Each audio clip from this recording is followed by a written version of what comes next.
Hello guys, मेरा नाम है सुभाष और आज की जो ये वीडियो है बहुत बेहतरीन है क्योंकि यहाँ पे आज हम आपको दिखाने जा रहे हैं एक ऐसा पवित्र स्थल जो कि उत्तराखंड के पवित्र स्थलों में से एक है। और बहुत सारे ऐसे भक्त हैं, श्रद्धालु ऐसे हैं जो यहाँ पे आते हैं और अपनी मन्नत मांगते हैं। तो आज मैं आपको यहाँ का पूरा दृश्य दिखाने जा रहा हूँ। और दोस्तों, यहीं होता है इंसान का आखिरी सफ़र, समाप्त यहीं पे होता है। तो चलिए आज का वीडियो यहीं से शुरू करते हैं और लघु केदारनाथ के दर्शन करते हैं। तो गाइस, ये जो पेड़ आप देख रहे हैं, ये पेड़ लगभग 100 साल से भी पुराने पेड़ हैं और बहुत मान्यता है इन पेड़ों की, क्योंकि ये जो पेड़ हैं ये सारे के सारे पीपल के पेड़ हैं जो कि काफ़ी शुभ माने जाते हैं। और अभी जो हमारा यहाँ मंदिर है भगवान शिव का, जो कि लघु केदारनाथ के नाम से भी जाना जाता है, ये बिल्कुल पृथ्वी पे मतलब नीचे सबसे जहाँ पे नदियाँ बहती हैं सबसे नीचे वाले स्थल पे है। तो यहाँ का जो दृश्य है वो अद्भुत होता है। और दोस्तों, यहीं पे हर इंसान की जो आखिरी सफ़र होता है वो यहीं पे समाप्त होता है और यहीं पे सारे काम होते हैं। तो चलिए यहाँ से शुरू करते हैं और देखते हैं यहाँ पे क्या क्या चीज़ें हैं और क्या क्या व्यवस्था है और कैसे भगवान शिव के यहाँ पे दर्शन होते हैं और कैसे यहाँ पे जो है अंतिम यात्रा समाप्त होती है। तो चलिए पहले आप ये पेड़ देख लीजिए, बिकॉज़ ये पेड़ 100 साल से पुराने हैं और आपको देखने से लग रहा होगा बहुत बड़ी बड़ी इसकी शाखाएं हैं जो कि एक जगह से दूसरी जगह तक फैली हुई हैं। आप देख पा रहे होंगे चारों तरफ से पहाड़ियाँ हैं और बीच में ये नदी है। यहाँ पे त्रिवेणी के नाम से भी ये जाना जाता है। त्रिवेणी मतलब जहाँ पे 3 नदियों का संगम होता है उसको त्रिवेणी कहते हैं।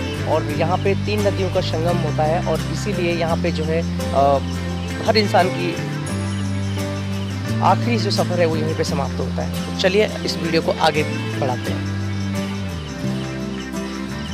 गाइस, आप देख रहे हैं ये पीपल का जो बहुत बड़े पेड़ हैं उनकी एक जड़ है और जड़ों पे देखिए कितनी सारी इसकी शाखाएं लटकी हुई हैं। और शाखाओं पे जितने भी हमारे यहाँ पे श्रद्धालु भक्तगण यहाँ पे आते हैं तो उन लोगों ने अपनी मन्नतें मांगी होंगी कि मेरा ऐसा हो जाएगा तो मैं ऐसा करूँगा, ऐसा करूँगी।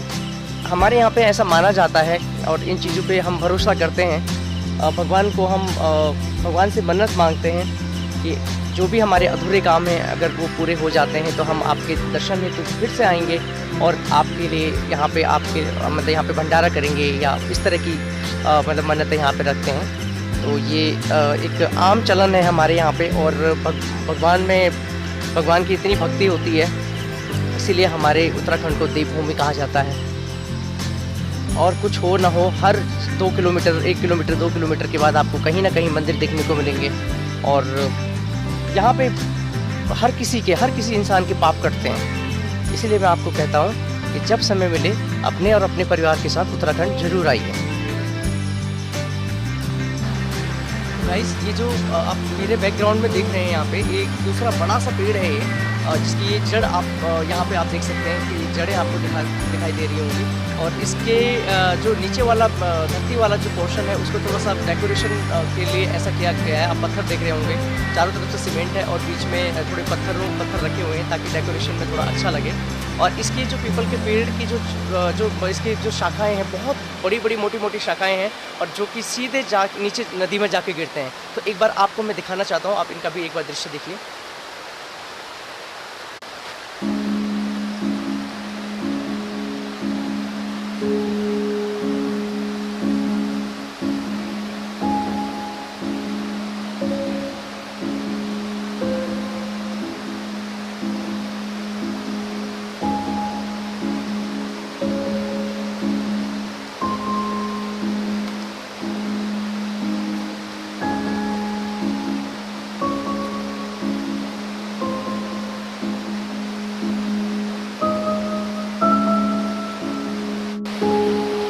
गाइस, आप जो यहाँ पे ये देख रहे हैं नदी की साइड में, आप देखिए यहाँ पे बैठने के लिए जितने भी यहाँ पे भक्तगण या जितने भी श्रद्धालु यहाँ पे आते हैं तो उनके लिए बैठने की यहाँ पे व्यवस्था की गई है, ताकि जितने भी लोग बड़े दूर दूर से यहाँ पे आते हैं उनको थोड़ा आराम रहे और यहाँ पे कोई असुविधा ना हो। तो उसके लिए यहाँ पे प्रशासन ने पूरी व्यवस्था की हुई है।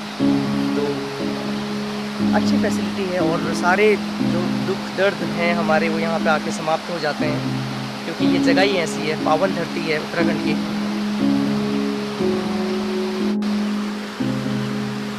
दोस्तों ये है हमारा लघु केदारनाथ, जिसको कि भगवान शिव का मंदिर है, जिसको कि लघु केदारनाथ के नाम से जाना जाता है। इसको थोड़ा सा नज़दीक से जाके और हम देखेंगे, तो चलिए चलते हैं। तो गाइस यहाँ से शुरू होता है, एंट्री वाला एरिया है, यहाँ से एंट्री होती है अंदर जाने के लिए। चलिए एक बार थोड़ा और अंदर चलते हैं।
गाइस ये वो वाला एरिया है मंदिर के चारों तरफ, जहाँ पे कि ये माना जाता है कि भगवान के दर्शन करने से पहले यहाँ पे परिक्रमा की जाए तो एक अलग भक्ति होती है, या एक अलग एक शुभ माना जाता है। ये पूरा ये चारों तरफ के जो एरिया है वो एरिया है, बहुत ही खूबसूरत नज़ारा है यहाँ का। और ऊपर से भगवान का मंदिर, भगवान शिव भोलेनाथ। ये जो एरिया आप देख रहे हैं, ये पूरा का पूरा एरिया जो होगा ये चारों तरफ मंदिर के चारों तरफ वाला है।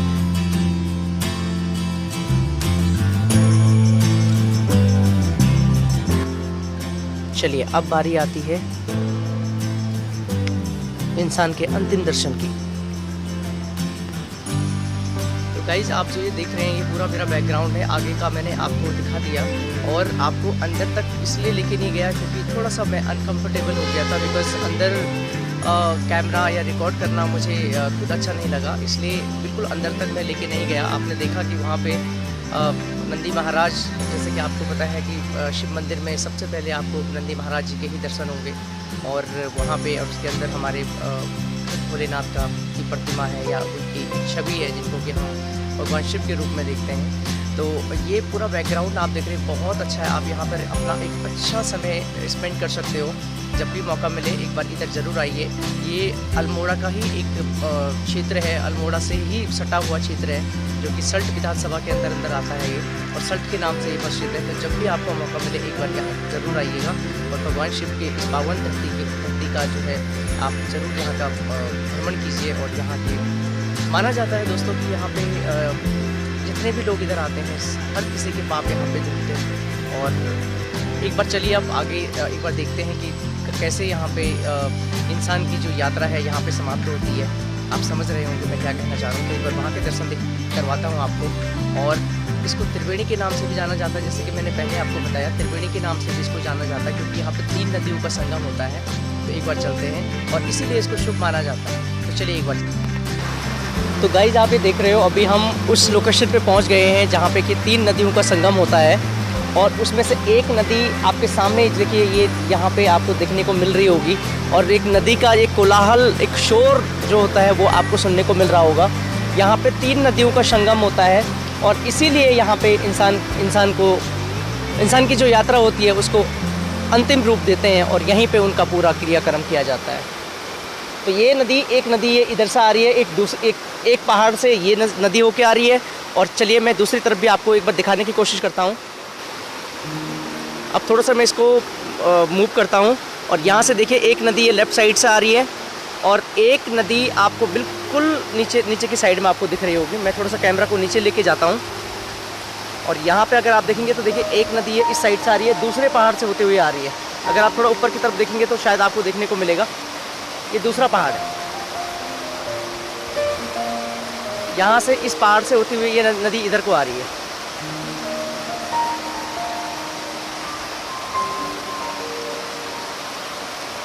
और अब बात आती है तीसरी नदी की।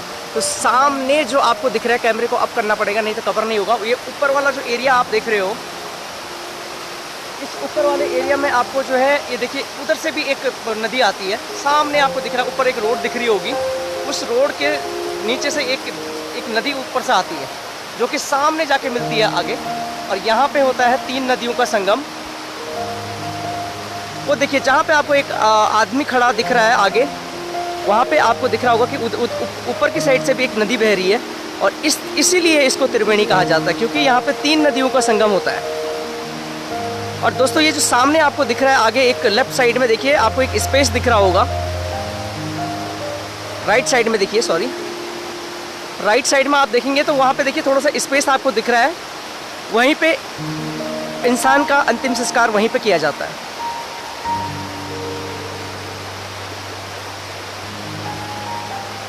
इसीलिए इसको पावन भूमि कहा जाता है।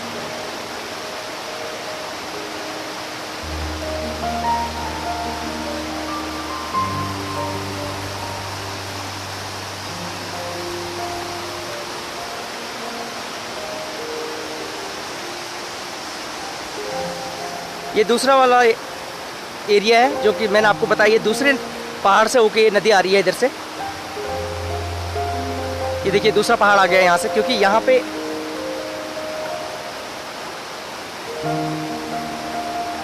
और जो आपको चोटी दिख रही है ऊपर, इसको बिल्कुल ऊपर आप चले जाएंगे, लगभग 4-5 किलोमीटर के लगभग अगर ऊपर जाएंगे आप, तो वहाँ पे माता रानी का बसेरा है, जिसको कि भुवना देवी कहा जाता है। ऊपर माता रानी सिर्फ सबसे ऊपर चोटी में माता रानी रहती है। वहाँ पे एक भव्य मंदिर है। किसी दिन वहाँ के भी आपको दर्शन करवाऊँगा। तो ये इस तरह से यहाँ पे देखिए, ये वो पूरा एरिया है जहाँ पे अंतिम दर्शन होते हैं इंसान के, और उसके बाद सब भगवान शिव में समाहित हो जाते हैं।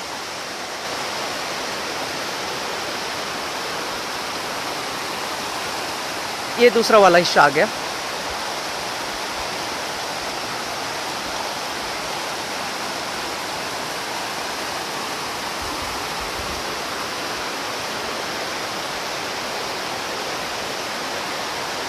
तो बस दोस्तों, इस वीडियो में बस मैं आपको इतना ही दिखाना चाह रहा था। मुझे उम्मीद है ये वीडियो आपको पसंद आई होगी, और मैं भगवान शिव से प्रार्थना करता हूँ कि आप लोग जहाँ भी हैं सब सुरक्षित रहें, अपने अपने कामों में लगे रहें। भगवान की कृपा हमेशा आप लोगों पे बनी रहे। तो बस दोस्तों, एक नई वीडियो में फिर से आपसे मुलाकात करूँगा। तब तक के लिए जय हिंद, जय भारत।